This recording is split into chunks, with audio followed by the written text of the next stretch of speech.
in Medina, a younger brother came up to me. The brother's from New York City. He never knew me, but very similar. He heard a lot about me, so much. Mufti this, Mufti that, Mufti, Kala. So he walked up to me and he said, you know, I've heard things about you, but I never got a chance to ask you personally to your face. And I would like to ask you. So he was much younger than me. He was much younger than me in studies and in age. I humbled myself. I had a sandwich. I said, would you like something to eat? He said, no. He said, I don't want nothing to eat. That's fine. So I sat down and I said these following words to him. I said, number one, much of what you hear about me is true. Number two, much of what you hear about me isn't true. And number three, some things you'll hear which is half and half and misconstrued information. I didn't defend myself. I didn't clarify anything. I told him, I said, you as a student of knowledge, it's your responsibility to find out the truth for yourself by yourself. And you figure out and make your own opinion. As far as you being a yes man, listening to this one for me or against me, I said that goes against the purpose of your studies. So about a year and a half went by. The brother kept studying and he left a certain group. I won't get into the names of the people, but he left a total group. And the brother became from my close friends and people that I tutored and taught in Medina. And he says, you know, Mufti, the day you asked me for that sandwich, he said I was starving. He said I was hungry. He said I was hungry. But I didn't want to take nothing from you because, you know, the people had told me that you were like, you know, shaytan. I'll take nothing from you. That's what he said. That's what he said. He said, wow, he said the sandwich looked so good. And I wanted some, but I just couldn't take it. I don't know him. The point I'm trying to get to is that there are things that you will hear about me. And, you know, it's really sad that me personally, yani, I traveled to another country and it's this big thing. Like Aisha radiallahu anha said, okay, when the munafiqeen accused her of what they accused her of, she says, I thought that I was much smaller for Allah to send down Quran about. That's what she said. I'm not that significant. So therefore, what you hear about me, much of it, as I said, is going to be true. And much of it is a lie. And then there are other things which is what? More than one way of looking at it. So let's deal with the first part, things that are true about me. Did Mufti say this? Does Mufti go to these type of masjids? Did Sheikh Fulan say this about Mufti? So on and so forth. We say much of it is true.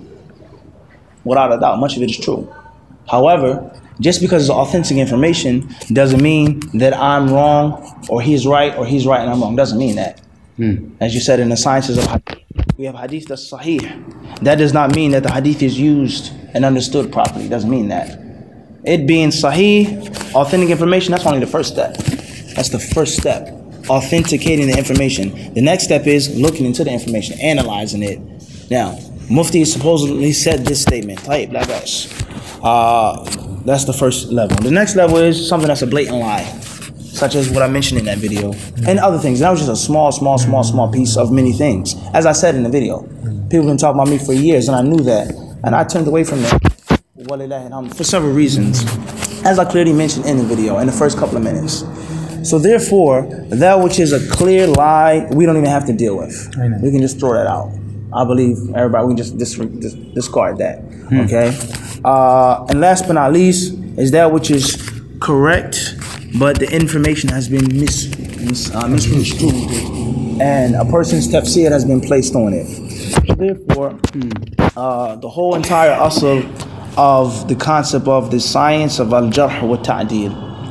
Before we even go that far and speak about that, and what's suitable for the layman Muslim, and so on and so forth, we say is that if, as I told Brother Ja'far last night, if I said this and I was wrong, if I said this and I wasn't wrong and I was right, and they who criticized me, if they were mistaken, that's a band-aid on a broken arm. And that is because for many years, I personally removed myself from several brothers willingly before they started warning against me openly, and before Sheikh Fulan said this and Sheikh Fulan said that. I myself cut off several brothers. And the reason why I did, two reasons, number one or three, is because I had learned, if I'm wrong, I could be wrong, but me, myself, I had conviction in my heart, is that certain things that we were believing and saying and practicing were incorrect, Islamically, wrong. It's khata, it's not right. Number two is because spending years overseas, alhamdulillah, not 2 years, not 4 years, not 5 years, over 11 years, I had, as I said, matured. And I had grew and I had learned certain things and certain practices, and it was unbefitting to be around certain people. They were pulling me back, okay, as far as maturity. And number 3 is many brothers that I were, you know, comfortable with and friends with, I had learned and discovered that they were stabbing me in the back and talking about me behind my back, sitting with me. Mufti teach me this, ask me this, and they would talk about me behind my back. Okay, so the concept of envy, jealousy, backstabbing, that was something where I'm from and how I was raised is intolerable. I can never tolerate a person that has 2 faces, a person that's a backstabber. I could be a brother, may be a fornicator, a brother may be this, he may be that, but someone that's fake, that smiles in your face and asks you for help. I have brothers now that talk about me like dogs still from some of my books. Benefited from me tremendously, okay? So the point is, I chose what? To remove myself from all of those type of brothers. So therefore, me being away from them and being inside of their circle, I'm now considered as an apostate. An apostate is to be executed. Why? What does that hadith mean? Man baddala dinahu faqtuluhu. He who changes his religion, kill him. Why? Because whenever a person leaves a group or community, in most cases, it's going to be animosity. And it's going to be inside information that he has about the group. So therefore, this person is now a threat. He's a threat. He was one among us, and not just a normal person, but he was elite. Okay? Well, they say, he said, I'm not a mufti, this nickname. I had that for years. Seeking knowledge, studying, learning wallah for years. So they knew my level, my status, what I had. They knew that for years. When I was among them, they knew that. So the fact that I left them willingly, I wasn't kicked out, I left them willingly, they knew that it was going to come a time which we're going to have to get rid of him. And that's because he posed a threat. He's learned, he's inside, now he's outside. He's not a person who doesn't read or doesn't listen. He knows the dalil for us and for against us. So therefore, it was inevitable for they started talking about me. Let alone the classes that I gave, alhamdulillah, the many places that Allah has allowed us to go to, and the benefit by Allah's permission that Allah has allowed. So I knew it was inevitable. So people would talk, people would gossip, people would say things about me, and I knew it, but I turned away from it. Okay, I had brothers, we were close friends. Brothers, I used to play with their children. Our wives knew each other. They won't even speak to me. They'll walk right by me in the Prophet's masjid, literally. Or we'll be sitting, he's okay with you. He'll give salams to you, he'll shake your hand and walk right by me. So I knew that. So that wasn't a problem. So, leading up to the specific question now. Okay, the lecture that took place. You can't understand the present until you understand the past. What was so controversial about that lecture, that conference? All right, we're not going to get into the mentioning no names of sheikhs. We don't try to disrespect any scholar. Is that a scholar said, don't invite this person and don't invite that person. And if you do invite that person, then take my name off the flyer. If you invite a student, an American student, then I'm not going to speak at your conference. That's fine. Sheikh has his own opinion. There's nothing wrong with that. That's his view. So therefore, the brothers who were putting together the conference, and this conference was considered to be a big, large conference on the East Coast of America for Salafi brothers. It's a big conference. So you have people, you have money involved, fame, popularity, women status. It's a big conference. And anyone who's anyone is on this conference. And anyone who's not on that conference is not on the big platform. So this is very important now. So in the past years, several brothers were on that conference. And for one reason or another, the brothers in the administration, they decided we're not inviting these brothers, but we're going to invite these brothers. For one reason or another, whether they have more qualifications, whether we're tired of that. Al-Muhim, certain people were invited, others weren't. So therefore, it's not a threat to people. It's a threat. So the brothers who ran the conference, they sought the advice of several mashayikh. I can tell you personally, and Allah is my witness, there was one scholar, I won't mention his name because you'll be shocked if I told you his name.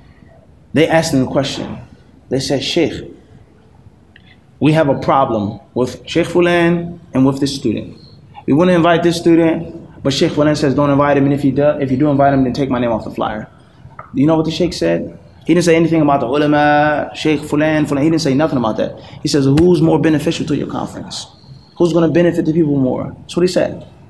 The two brothers there, they said, of course, is the student Fulan.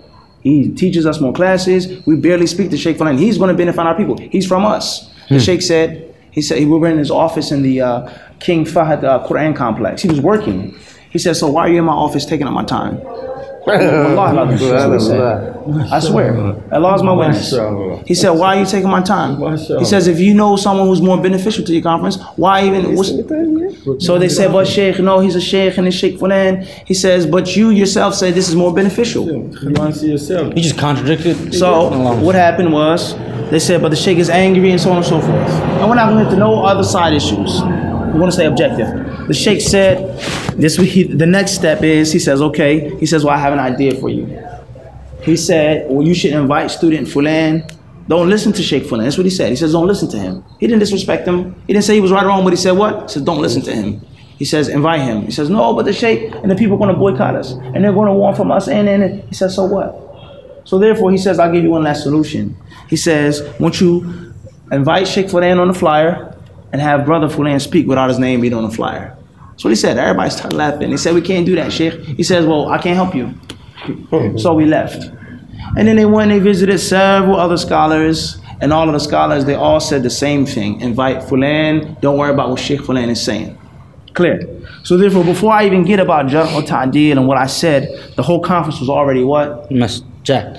Yeah. It was high profile. And the people that were not invited, for one reason or another, we don't know what's in the people's hearts, and we avoid speaking about what's in people's hearts, as many other brothers do. We don't do that. I know what you meant. We don't do that. Only Allah knows. So therefore, the conference was already extremely high profile. So the brothers that weren't invited, they are already looking for a major region to sink the ship. So therefore, the classes that I did were on, or the theme of the conference was how Islam was preserved, Islamic legislation. So my classes were hadith-based or oriented, and I did a lecture on the sciences of al-Jarh wa Ta'deel. And I gave the brothers a brief background of what it is, its importance, its significance. And in that lecture, alhamdulillah, I'm happy and I'm proud to say is that I spoke what I felt was true. I didn't bite my tongue because of fear, because of consequences, because of backlashes, as many other brothers have done and do. I don't believe in that. So I said what I felt was the truth. And I said what I thought needed to be said. Is that the science of al-Jarh wa Ta'deel is no different than any other science in Islam. And there are things that are for the layman, and there are things that are not for the layman. There are things that are suitable for everyone to be taught about and hear about, and there are things that are exclusive to those who learn and study in detail. And I said, when it was, and the recording is on the video, so you have to take my statement. The recording is on YouTube. I'll listen to it many times. And if you pay attention, the brother, who I won't say anything negative about, his lecture, he didn't quote me not once. Yeah. He never brought any type of proof or brought a hand or anything. In my lecture, I specifically played his voice and I played my voice, because that's the dalil. Yeah. As I said to him, either you have it recorded or you have two trustworthy witnesses who said we heard him say this. Yeah. So therefore, I said that the Salaf as-Salih, radiallahu anhum, they would never sit in front of the general layman people and talk about these types of things. That would cause confusion and so on and so forth. So therefore, obviously, and the amazing thing in the lecture, if you actually listen to it, as I mentioned, I said that Sheikh Fulan is a mountain of knowledge. They obviously skipped that, didn't listen to that, conveniently overheard that statement. But that's how it is. At the end of the day, the main criticism was in the following points. Number one was that al-Jarh wa Ta'deel is a science of hadith. And they're saying that al-Jarh wa Ta'deel is refuting and criticizing someone who makes a mistake. And I believe, and I still do believe, that mixing and jumbling between the two is wrong. And it's inaccurate scientifically. And I mentioned in my lecture is that there are certain things which are shared, like shahada and riwayah, testimony and narration. There are certain things that do merge, but it's two different sciences. That's what I said. And the second point of criticism was, and then you have to understand, Akhil Kareem and everyone else, is that there's a long history behind that statement. And the only reason why they refuted me on that statement is because Sheikh Fulan and another major scholar that was once the mountain of Medina, who then refuted, he refuted him on that issue. And he said that's wrong. But that's not the reason why I said it. I said that because that's based on what I read. That was the first criticism. And that's fine. The deen is based off of criticism. Nothing wrong with that. And the second point was was my position on it's not proper to speak about these things in front of the general awam. So therefore, those were their 2 points of criticism against me. So therefore, about maybe I think a week after the lecture or something like that, a brother from the UK or I don't know who he was, he wrote an article refuting me. I looked at it briefly. Alhamdulillah, I didn't say anything. I didn't refute the brother. I kept doing my own business. The only reason why I did what I did against what Anwar said was what I mentioned in the lecture, because it was a blatant lie. Secondly, it was blatantly disrespectful. And thirdly, right. So, I felt is that it was nothing more except to speak and say something. So I spoke and I did what I did. That 3-part lecture, as I said, and I mean this, is only a small piece of what could have been said and what could have been brought to the surface. At the end of the day, that was the criticism that the brothers made. So about maybe a couple of months after that, there was a paper that was written against the conference once again. The conference, they still didn't let it die. And many people that don't know this is that what was said about me from Sheikh Fulan was listed among 10 other brothers. I won't mention their names, 10 other different brothers. A brother who came here to Guyana, who we won't get into, he was refuted in that paper. But he didn't mention that. Of course not. They didn't mention that. Well, the same person they're calling and asking him, what about him? That's the entire the madhab. That's selective, and that's the thing. I said that in the lecture. You can do something, but your opponent cannot. I mentioned all of that. Is that the Salaf were fair to each other? They were just. At the end of the day, that brother, he himself, we're not getting into anything else, but he himself, he was refuted in that lecture for talking about the Sahaba. Subhanallah. Okay? But he didn't mention that. Of course, nobody knows. No, he didn't. No, he didn't. He didn't have to do that. I know. Oh, they just forgive him. Get angry. That's neither here nor there. We don't want to get into that. I get angry. You know, wallahi, sorry to cut you, akhi. That is why I get angry, because, you know why? Because, I mean, when these brothers came up with this nonsense and so on, stating and so on, we can do this, I said, akhi, hat al-bayyina al-muzda'i. The onus of proof is upon the claimant. You're claiming, where's the proof? Where is it? We're going to get there, Sheikh. So now the fact of the matter is, and there are many other interesting facts that I can bring up. Interesting facts, but we're not. Al-Muhim, it was about a list of brothers that were all refuted in one swipe. Fulan was refuted for saying this about the Sahaba on the minbar, that they were a gang of the Prophet. He said they were a hit squad. He says this is what he said. He says the Sahaba were the Prophet's hit squad. They were his goons. Goons, all right. Al-Muhim. Another brother was refuted because he didn't call this person an innovator. Another brother was refuted because he didn't, and the list goes on. Among those people that was put into this declaration to the Sheikh was me. And my statement that the science of al-jarh wa ta'deel is not to be thrown down the throats of the general people. And also, the first point is that there's a difference between refuting someone who makes a mistake and the science of hadith. The noble Sheikh, in that declaration, he said in a few brief words, less than a couple of sentences, he said that, now listen very carefully to the words of the Sheikh now. And we're not going to get into was the Sheikh right or wrong, because the deen is the deen. It's not about a man. It's not Christianity. It's no Jesus. Okay? It's Kitab and Sunnah. But I'm trying to make a point to show you how far these people are from their own principles and how contradictory they are to their own values. The Sheikh, in that declaration, he never ever said I was an innovator. He never said I was a person of innovation. He never said I was a deviant. I know, sir. He never said don't take knowledge from me. Yeah, sir. He said the words of the scholar, and this is for argument's sake. We could say that we feel that he was wrong based off of dalil. However, for argument's sake, he said akhta'ta. He said you made an error. You said something that was wrong. The Sheikh, with all due respect, he brought his humble evidence to support his view, and he said that you made a mistake. He says wa khalafta sawab. The words of his mouth. He says he says you went against that which was true. So let's take this premise. This is the noble Sheikh. This is what he said. His declaration, among the other brothers as well, because based off of that declaration, Fulan shouldn't be teaching either, because he was, and what he said was worse than what I said. He talked about Sahaba. if you want to get, technical. But we're not going to go that far. The point is that that's what the sheikh said. I never said anything ill about the sheikh. I never made any type of visiting or videos or nothing about the sheikh. I left it as it was for other reasons. And that is because what I mentioned to you earlier, there was years that went by that I did what? I removed myself from certain circles. So therefore, that which they say about me, somebody may say, Mufti doesn't visit the Salafis. He doesn't go to the Salafis.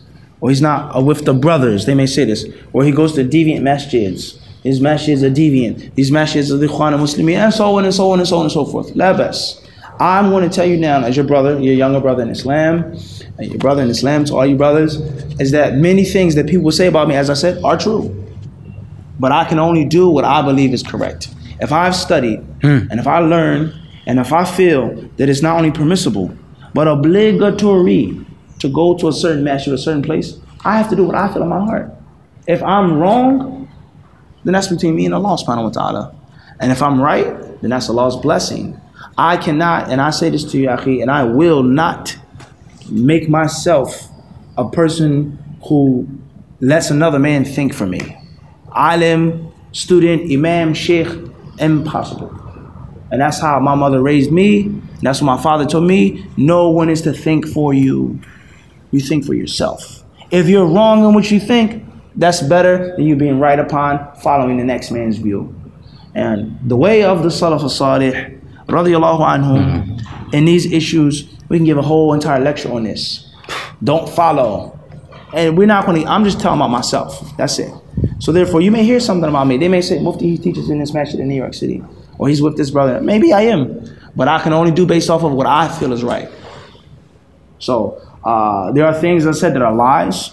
And there are things that are true. And I only do them based on what I feel is right. Okay? Why don't I speak to this brother? Why, Mufti, why don't you not with the brothers? Let's turn the opposite side. Do the brothers contact me? Do you extend your arm to me? Are you friendly to me? Do you think I'm going to go and sit and drink tea with you and you talk about me like a dog? That just doesn't make any sense. So therefore, that's what I feel. That's my position. I feel that what I said in that lecture, and it's not based off of arrogance or me being conceited, I feel that what I said was the truth. And I feel comfortable for meeting the law with that on Yom Al-Qiyamah, based off of the evidence that I have been taught. Okay? Me personally, I don't know how things are in Guyana, but in America and the UK, the people that have a craze with writing papers of repentance. Recant your statement and write it in a piece of paper. And have two people witness it, and I don't believe in that. I don't believe that that's from Islam. I don't believe that that's from the way of Ahlus Sunnah wal Jama'ah. And as I said before, if I'm, whatever you want to call me, I'm not getting on my knees and making 2 rak'ah to any man. If I feel that I made a mistake, it's my Islamic obligation to take it back. It's my Islamic obligation to recant it. I am. This one. Yani, if I feel that I made a mistake, it is my Islamic obligation to humble myself. There's no problem with that. However, the fork in the road is that tawbah is ibadah. And ibadah has to be sincere. You cannot recant something or make a repentance for something that you feel is right because of the advice of a person. It doesn't work like that. Yeah, Sheikh, with all due respect, I respect your advice. I don't agree. That's the fork in the road. So I cannot take back a statement on Jarh wa Ta'deel. We're not going to get into the other issues between me and them and the jealousy and the envy and all of the backstabbing. But on this issue, I can't take back a statement that I don't feel I'm wrong in. And if you can prove to me and convince me with the clear evidences that what I said was wrong, I have no problem with taking it back. It's just that simple. And Malish, last thing, and that is my stance as a person is that I don't care if 50 million people boycott me, if these people talk about me, I do not care. Because I'm not throwing away my values. And from my values is what I believe is the truth, is what I stick to. If you don't like me, if you don't give me salams, if you walk by me, if you gossip behind me to my back, it doesn't bother me. That's how I was raised as a person. I may be wrong in that. Maybe I'm wrong in that. But that's me as a person. That's what I'm saying openly. You're all witnesses. I'm not affected by another man liking me or disliking me. I'm not affected by another man giving me a hug, or that doesn't bother me. Malish, I'm sorry. That I'm not. And many other brothers, I've seen brothers that have said out of their mouths, I believe Sheikh Fulan's wrong. but I'm going to follow his advice. Oh. I believe that brother Fulan is wrong, but to keep the brother, la. There is no, why do we refute the Ikhwan Muslimin? Brotherhood upon falsehood. So I don't believe in that. And frankly, wallahi akhi, if I went to a place or a center, and if I came to Guyana, if I just visited and stayed in the house and read my books and drank my tea, I would be happy. I don't need a friend. I don't need a grown man to give me a hug and a kiss and say, Mufti, we accept you. Mufti, we're going to take from your knowledge. I don't have to beg anybody to give them knowledge. So that's the summary of it for some. Malish. You don't have to agree. I don't expect you to agree, but that's just a piece of the story. Allahu A'lam. In relation to the point that you mentioned, in relation to the agreeing and disagreeing, as Imam Malik had mentioned, that everyone's opinion is subject to be accepted or rejected, and he pointed to the grave of the Prophet Sallallahu Alaihi Wasallam. But I want to ask you, Barakallahu Fikum, in relation to, for example, the people who have preceded us and so on in terms of this particular area. Now, if you disagree with them on a particular issue, right, and the issue that you have disagreed with them on, that they have preceded you in knowledge and experience, would you say then that it is because of your not having enough knowledge on the particular field that has caused you to come to the conclusion you've come to? Taib. In the lecture, I clearly mentioned, because that's the first thing that's going to be said, okay, is the whole concept of pawn and rook. It's a bigger piece. This is a sheikh. He knows more than you. Perhaps you're mistaken. I know that's the first thing that's going to be brought up. We're not going to get into that issue.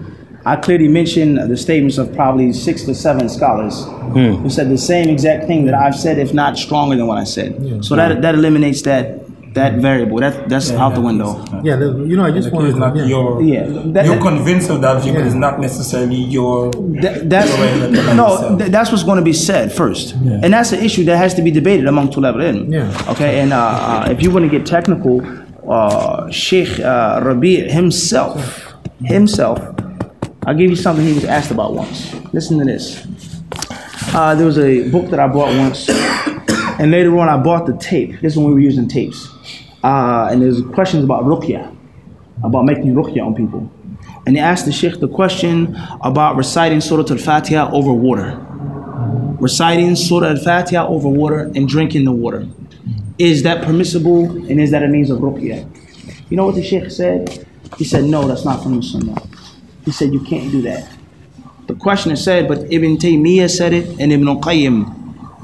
Now, we all know the statement, our religion is based off Kitab and Sunnah. But these names are mentioned, like, whoa, this is Mount Uhud and Shaykh al-Islam. It said Shaykh Ibn Taymiyyah and Ibn Qayyim both said, no, it's been proven, it's nothing that goes against it. You know what the Shaykh said? He said, Shaykh al-Islam, Ibn Taymiyyah, Ibn Qayyim, he says, they taught us not to follow men, and to follow what we are convinced with and we believe is the haqq. So therefore, for hypothetical purposes, if Sheikh Rabi' can go against Ibn Taymiyyah and Ibn Qayyim, why can't I go against Sheikh Rabi'? And he was my teacher. For argument's sake, he said, Sheikh Rabi', he said one day, another time, we were in the Masjid Quba. It's about maybe 9 years ago. This was my first year of college in Hadith. He was asked a question in which the Lajna Da'ima, the Kibar ulama of Saudi, and he said, no, I differ. You know what he said? He said, Lajna Na'ima. That's what he said in front of everybody. In other words, I don't care who they are. We follow what we believe is the haqq. So therefore, just as the Sheikh said that we were taught by these great ulama not to blindly follow them, I say, Sheikh Rabi' taught me not to blindly follow him. So therefore, I don't see any of these two things that's going to, period. Whether you use personality, I'll clearly prove those who preceded me in that statement. And secondly, even if it was, and I'm nothing compared to Sheikh Rabi' or any other alim, I'm just a small beginner. But the point is, if it came down to that, it's not based off of age and knowledge. It's based off of what is in your heart. Now, what you're saying makes sense. Someone who's older than you, has more knowledge, perhaps you need to slow down and listen to what he's saying. He has preceded you in this. There's no doubt about that. However, there's certain things. Once you have yaqeen in, there is, just like my father, he can give me advice, but I believe in my heart that it's wrong. So therefore, that's the core issue. So therefore, in the video, if you clearly look at it, I excluded all of those things. Okay, I brought the kalam of, because unfortunately is that people, they make the deen of Islam a religion of names and personalities. Okay, that's a long problem. But al-muhim is that in the video I clearly mentioned the kalam of Sheikh Abdul Muhsin al-Abbad, who was the teacher of Sheikh Rabi'. I clearly mentioned the kalam of Sheikh Salih al-Fawzan, Sheikh Salih al-Luhaydan. I mentioned the speech of all of those major ulama. And when their speech was brought to those noble brothers, they said, you know what they said? They said one or two things. And this is the games that we play. Sometimes, or some brothers, they said, oh, those ulama, they've been refuted for that. Wallahi, that's what the brother said. I swear by Allah. He says the permanent committee of scholars, they've been refuted for that statement. He's saying that. That's what he said. I have my witnesses, I can bring you the proof. Where is that? Why are those scholars? I haven't heard them being refuted. What? But that's one concept. And next concept, another brother, he says they didn't mean what he meant. How do you know? They said the exact Sheikh Salih al-Fawzan, if you listen to the recording, okay, and that was another inaccuracy that he made, that I was spreading the claim. I wasn't talking about Sheikh Fawzan. I wasn't promoting anything about him. I brought the speech in which he said that, this what he said. That's not saying what I said. He said that al-Jarh wa Ta'dil is in the graveyard. It's dead. It's going with those ulama. What interpretation can you give to that statement? And all I said was they didn't talk about it in front of the general people, and it was from the sciences of hadith. So it's no way, akhi, it's no way possible. You can refute me on other things. That's fine. As I said in the lecture, you can refute me on other things. But on this issue, is one or two issues. Either I'm right and Sheikh Fulan is wrong, or Sheikh Fulan is right and I'm wrong, or at least even if I'm wrong, I have people that came before me from those ulama who said what I said, if not more. So how can you refute me on those grounds? I'm blindly following those scholars. Then what? What are you going to say? And that's why the brother never responded to the video. And the video is almost 3 years old. And he's never going to respond because he can't. Let alone the lies, let alone all the other things that I brought and clearly put him in a box with and taped up the box. He can't come back. And his brothers, those friends, all those people that I mentioned, they didn't say anything because they all knew. And from the foul odor of these people in this way is that they are oppressive. And when they are wrong, clearly, blatantly wrong, they don't take it back. But when their opponent outside of their circle is wrong, they force him to take it back. That's unjust. It's unjust. And I said to him on the video, at least as a Muslim, am I still Muslim? I asked him, okay, I'm not Salafi, no problem. I'm a deviant, I'll accept that. But am I a Muslim? Is it permissible for you to lie on me and make things up? The brother didn't contact me, he didn't call me, he didn't email me, he didn't send me a message, he didn't say anything because he's accepted and I'm rejected. And that's a big, long issue in itself we're not going to get into. The point is, that's what happened. And as I said before, if you get rid of the Jarh wa Ta'dil thing, you get a lecture today. It's still going to be what? I'm still not in their circle. Subhanallah. It's the bottom line. Malish. It's not just for me being convinced. I know the deen. That is why I had to tell you. Then you better come let him represent himself. I told brothers, and that's why I went to talk with them. I said to them, Akhi, that this is not from the way, the uslub al-da'wah. This is not from the manhaj of the Salaf. You understand? I told them that and so on. And still yet, I said, how are you going to, you know what I mean? And because Akhi, he shouldn't be the leader of the no, Akhi, no, please, please, because he got more than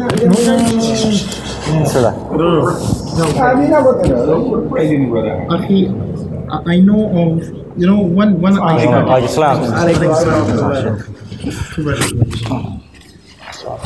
when I started to listen to the way, I mean, this brother started to talk. It 6 minutes. start to bring a lot of the principles of the ulama, and it had nothing to do with The topic at hand. Exactly. That's the whole way. And I sent this brother, I think I might still have the text on my phone. I have it. I said, Akhi, I haven't seen an iota of dalil, of proof.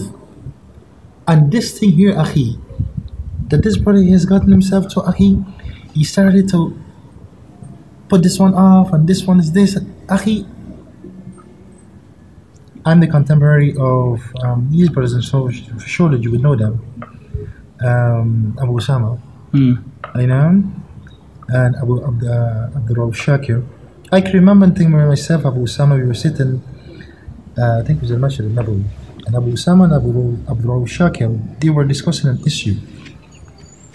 And Abdul Rauf, we were saying, Akhi, but Sheikh bin Baz is saying this here, but, and he said, no, and he was like, I'm not, I find this, and he was like, really like disagreeing with what, but you find that this here is like strange what the Sheikh is saying this, but Abdul Shakir was saying this. I can't remember exactly, but I can remember he was saying then that Sheikh bin Baz was mentioning this, and we respect our scholars and so on. But Abdul Shakir was saying that, Akhi, but I find something that is contrary to what he's saying. And this is the same pattern. Subhanallah. You know what I mean? So Imam Ahmed, what did he say? He says, عجبت من قوم عرفوا الإسناد وصحته يذهبون إلى رأي سفيان. He says, how can the people hear of the hadith and it's authentic and then they take the opinion of Sufyan ibn Uyayna? And the list goes on. These are small issues, Sheikh. With the core, the core issue is very serious. Okay, what is Iman? Okay, actions and are the actions from Iman? Can I do whatever I want to you? And just because I'm acknowledged to be in a group, that's wrong, Yahi. You can't do that. And if I says if I'm wrong, if I was mistaken, there's nothing wrong with that. But alhamdulillah, you can't just do whatever you want to me.